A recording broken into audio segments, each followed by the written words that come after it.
Hello anime lovers, কেমন আছো তোমরা? আশা করি সকলেই অনেক অনেক বেশি ভালো আছো।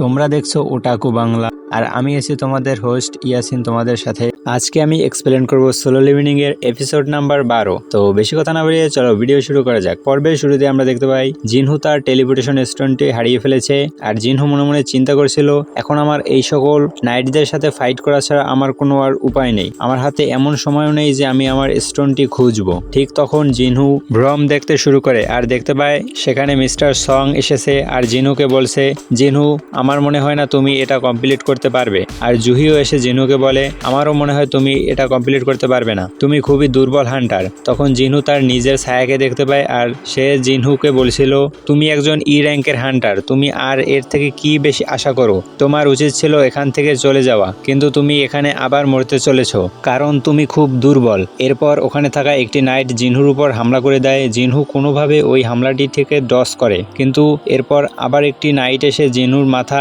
মেঝেতে এমনভাবে মারে জিনুর মাথা থেকে প্রচুর রক্ত বেরোতে শুরু করে। ঠিক তখনই জিনুর সামনে একটি নোটিফিকেশন বেল ওপেন হয় আর সেখানে জিনুকে বলে, তুমি তোমার ডেইলি টাস্ক পূরণ করনি। এই বলে জিনুকে ডেথ পেনাল্টি ডেজার্টে নিয়ে ফেলে। জিনু তখন বলে, ওহ আমার তো মনে পড়েছে, আমি তো আজকের টাস্ক পূরণ করিনি। এরপর জিনহু হিলিং পোশন খেতে শুরু করে, কিন্তু তাতে কোনো কাজ হচ্ছিল না। তখন জিনুর সামনে একটি নোটিফিকেশন ওপেন হয় আর জিনুকে বলে তার শরীরে অনেক বেশি পরিমাণ ড্যামেজ হয়ে গেছে, এর ফলে হিলিং পোশনে তার হিল করা সম্ভব নয়, আর বলে তার হিল সম্ভব একমাত্র লেভেল আপে। এরপর আমরা দেখতে পাই ওখানে থাকা একটি মনস্টার জিনহুর উপরে হামলা করে দেয়। জিনহু তখন ওই মনস্টারটিকে মেরে ফেলে, এর ফলে জিনহুর লেভেল আপ হতে শুরু করে আর জিনহু একটু একটু করে হিল হতে শুরু করে। তখন জিনহু তার কাছে থাকা ইগ্রিসকে মারার পর যেই স্টোনটা পেয়েছিল সেই স্টোনটাকে ভাঙে আর জিনহুর একটি নতুন স্কিল আনলক হয়। এই স্কিলটা ছিল এমন, জিনহু যদি কোনো জিনিসকে চায় সে তার নিজের দিকে টেনে আনতে পারবে। এই পাওয়ারটি আনলক করার পর জিনহু ওখানে থাকা মৃত মনস্টারটিকে তার কাছে টেনে আনার চেষ্টা করে, আর তখন তার সামনে একটি নোটিফিকেশন আসে আর বলে সে এখন এতটাও শক্তিশালী নয় যে এত বড় বস্তু নিজের কাছে টেনে আনতে পারবে। এরপর জিনহু তার ইনভেন্টারি থেকে একটি নাইট কিলিং শর্ট কেনে। এর সাথে সাথে ডেথ প্ল্যান্টির টাইমও শেষ হতে থাকে, আর জিনহু তখন বলে, এখন সবকিছু আমার লাকের উপর নির্ভর করছে, আমি যতটা সম্ভব এইটুকু সময়ের ভিতরে প্রস্তুতি নিয়েছি। এরপর আমরা দেখতে পাই জিনহুকে ওই ডেনজেনের ভিতরে আবার নিয়ে এসেছে আর জিনহু ওখানে থাকা মনস্টারদের সাথে আবার ফাইট করতে শুরু করে। এরপরে সিন শিফট হয় এবং আমরা দেখতে পারি মিস্টার চোইকে, যে তার টিমমেটদেরকে নিয়ে জেজু আইল্যান্ডের দিকে যাচ্ছে, কিন্তু হঠাৎ দেখতে পায় সমুদ্রের ভিতর দিয়ে কোনো ম্যাজিক্যাল বিস্ট যাচ্ছে। এরপর সেটি স্ক্যান করে। এর সাথে সাথে সিন শিফট হয়, আমরা দেখতে পারি জিনহু ওখানে থাকা নাইটদেরকে খুব খারাপভাবে মারছিল, কিন্তু জিনহু যতই নাইট মারছিল ওখানে থাকা নাইট কমতেছিল না, মারার সাথে সাথে আবার ডেনজেন থেকে বের হতে শুরু করে। এরপরে জিনহু বিষয়টিকে বোঝার চেষ্টা করে আর বলে, এই সকল জাদুকরেরা কি করছে, এরা কেন আমার সাথে ফাইট করছে না, এরা কেন দূরে দাঁড়িয়ে আছে। আর এরপর জিনহু একটি হামলা করে ওখানে থাকা একটা জাদুকরকে মেরে ফেলে। এর ফলে কিছু নাইট এমনিতেই ওখানে বসে মরে যায়। জিনহু তখন বুঝে যায় এই সব নাইটদেরকে ওই জাদুকরগুলো কন্ট্রোল করছিল।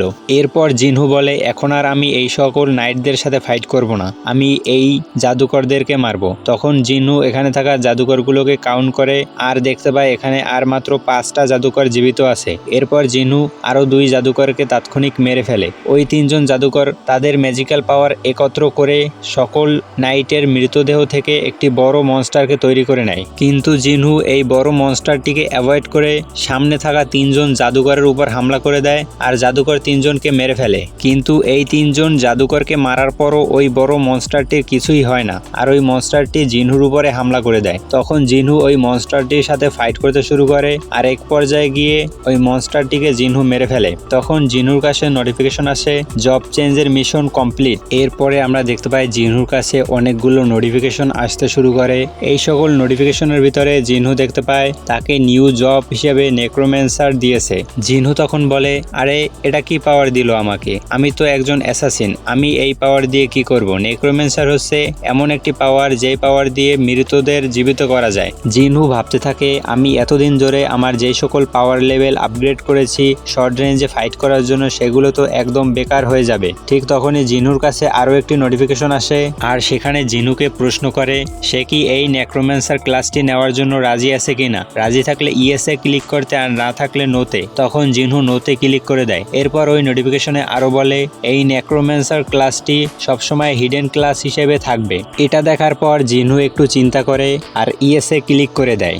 এরপর আমরা দেখতে পাই জিনহুর এই সকল ফাইটের ফলে জিনহুর অনেক লেভেল আপ হয়ে যায় আর জিনুকে নেক্রোম্যান্সার থেকে প্রমোশন দিয়ে তাকে শ্যাডো মোনাকের টাইটেল দেওয়া হয়। এরপর আমরা দেখতে পারি জিনহুর শরীর থেকে ব্ল্যাক শ্যাডোর মতো কিছু একটি বের হয়ে যাচ্ছে আর জিনহু শুনতে পারে এখানে কেউ ব্যথার জন্য কাতরাচ্ছে। ঠিক তখনই জিনহুর সামনে একটি নোটিফিকেশন চলে আসে আর বলে আপনি এই সকল শ্যাডোকে আপনার শ্যাডো আর্মি হিসেবে তৈরি করতে পারবেন। এর জন্য আপনি একটি শব্দ বেছে নিন এই সকল আর্মিদেরকে জাগানোর জন্য।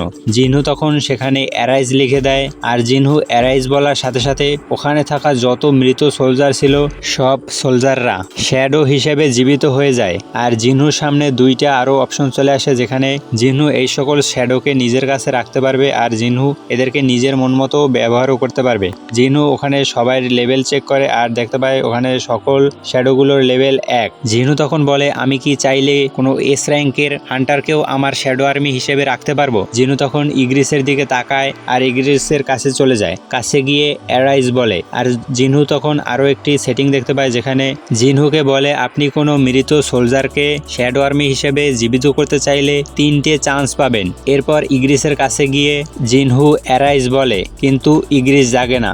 এর ফলে জিনহুর একটি চান্স নষ্ট হয়ে যায়। আবার জিনহু তাকে অ্যারাইজ বলে কিন্তু জাগে না। এরপর জিনহু ইগ্রিসের কাঁধের উপরে হাত রেখে বলে দেখো এই থ্রনকে, এখানে কেউ নেই, তোমাকে জীবিত কারো রক্ষা করা উচিত, তুমি আমাকে রক্ষা করো আজ থেকে। এরপর জিনহু আবার অ্যারাইজ বলে এবার ইগ্রিস জেগে ওঠে।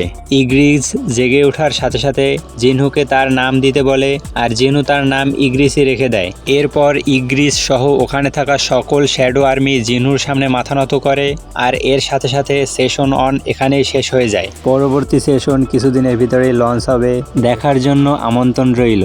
এতক্ষণ ভিডিওটি দেখার জন্য আপনাদের সকলকে অসংখ্য ধন্যবাদ। ভিডিওটি যদি ভালো লেগে থাকে তাহলে চ্যানেলটিকে সাবস্ক্রাইব করে বেল নোটিফিকেশন অন করে দিতে পারেন। দেখা হচ্ছে পরবর্তী কোনো ভিডিওতে। ততক্ষণ পর্যন্ত ভালো থাকুন, সুস্থ থাকুন, ভালো রাখুন আপনার চারিপাশে।